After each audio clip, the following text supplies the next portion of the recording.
এটাকে সৌদিতে বলা হয় মোসাল্লেস মোসাল্লেস। আর এটাকে বলা হয় কুয়া মুফতু। দেখেন এটা হলো কুয়া মুফতু। আর এসএম। আসসালামু আলাইকুম, আশা করি সবাই ভালো আছেন। অবশ্যই আপনাদেরকে বলছিলাম যে বাথরুমের ভিতরে যখন 4 ইঞ্চি ওয়ারিং করব তখন আপনাদেরকে যে বাথরুমের ভিতরে কি কি ফিটিংস দিয়ে কাজ করি সবগুলো ফিটিংস এর নাম বলে দেবো আপনাদেরকে। তো আজকে আসছিলাম বাথরুমে 4 ইঞ্চি ওয়ারিং করার জন্য আর কমেন্টগুলো বসানোর জন্য। তো এই যে দেখেন দিয়ে বাথরুমে 4 ইঞ্চি সবগুলো ফিটিংস নিয়ে আসছে আর কমেন্টও নিয়ে আসছে, কমেন্ট সাইফোন সবকিছু নিয়ে আসছে। তো এখন আপনাদেরকে বলে দেবো যে কি কি ফিটিংস দিয়ে কাজ করতেছি বাথরুমের জন্য। এখানে সৌদি আরবে যে ফিটিংস গুলো আছে দেখেন 4 ইঞ্চি ওয়ারিং এর জন্য কি কি ফিটিংস লাগে আজকে আপনাদেরকে সবকিছু নাম বলে দেবো। আর এখানে বাংলাদেশে এগুলোকে বলা হয় কমেন্ট, এগুলোকে কি বলে সৌদিতে সেগুলো বলে দেবো আপনাদেরকে। আপনাদেরকে ফিটিংস গুলো দেখায় সৌদি কি কি ফিটিংস নিয়ে আসছে এখানে। দেখেন সর্বপ্রথম এই জিনিসটা দেখা আপনাদেরকে, এটাকে বলা হয় কুয়ারে। হ্যাঁ, বাংলাদেশে কি বলে আমি জানি না, কারণ বাংলাদেশে তো আমি কখনো কাজ করে নাই, সাব্বাকের কাজগুলো করে নাই। তো এটাকে বলা হয় কুয়ারে। হ্যাঁ, এটা কিন্তু এটা খুলে এই জিনিসটা ভালো করে গাড়া দিয়ে জোড়া দিতে হয়, গাড়াটা দিয়ে। এই যে দেখেন এটাকে বলা হয় গাড়া, বাংলাদেশে কি বলা যায় না, এখানে সইতে বলে এটাকে গাড়া।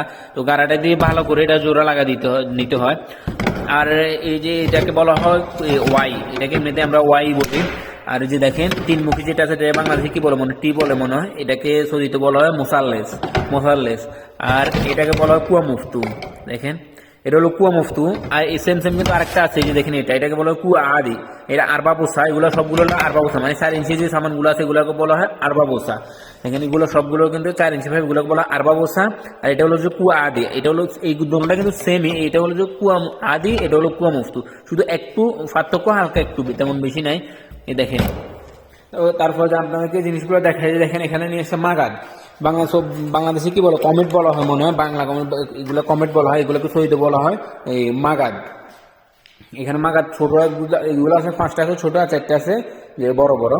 আর এখানে সাইফোন নিয়ে আসছিল দিয়ে, যেটা এই কমেন্টটার পিছনের সাইডে দেওয়ালের ভিতরে থাকে, যে ফ্লাশ ট্যাঙ্কি বলা হয় মনে হয় বাংলাদেশে। এইগুলা থেকে যে আমি শুধু বর্তমানে যেগুলো লাগবে আমার কমেন্ট লাগানোর সময়, একটা রাবার লাগবে, আর এখানে একটা 2টা কুমুস্তু লাগবে, আর 2টা করে হোজ লাগবে বা একটা হোজ লাগবে।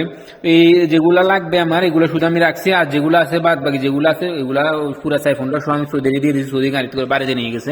কারণ হচ্ছে যে এই জিনিসগুলো যদি এখানে থাকে বা কেউ নিয়ে যেতে পারে। এটা একবার মরুভূমির ভিতরে, আপনাদেরকে আমি বাইরের সেটটাও দেখাবো কিরকম। আর দরজাটাও ভালো না। আর এই কাজগুলো কালকে মাগার টাকা দিল, সবগুলো বসা কমপ্লিট করে ফেলবো, সেই জন্য এগুলো আজকে রাত্রে এখানে থাকবে। আর এগুলো দেখেন বাংলাদেশে কি বলে 5 বলে 4 ইঞ্চি 5 বলে, এটাকে এগুলোকে সুদিতে বলা হয় আরবা বোসা মাসুরা। এমন একটা জায়গায় কাজটা নিচ্ছি, দেখেন পুরোটা সব দিক দিয়ে শুধু মরুভূমি আর মরুভূমি। এখানে শুধু একটা হসপিটাল, এমন একটা জায়গায় হসপিটাল আছে, মানে এখানে পুরোটা মরুভূমি। আর এখান থেকে ছোট্ট একটা হারা আছে, আর মানে অল্প ছোট্ট একটা এলাকা আছে, যেটা অনেক পুরনো একটা এলাকা, খুব কম বাড়ি আছে। তো এটার ভিতরে একটা বুফিয়ার মানে খাবার হোটেল নাই, এখানে শুধু কয়েকটা বাকাল আছে, যেটার ভিতরে নর্মালি যে বিস্কিট জুস এগুলো পাওয়া যায়, আর অন্য কিছু পাওয়া যায় না। আর বিল্ডিংটা হচ্ছে এটা, দেখেন এই বিল্ডিংটার ভিতরে কাজ করতেছি।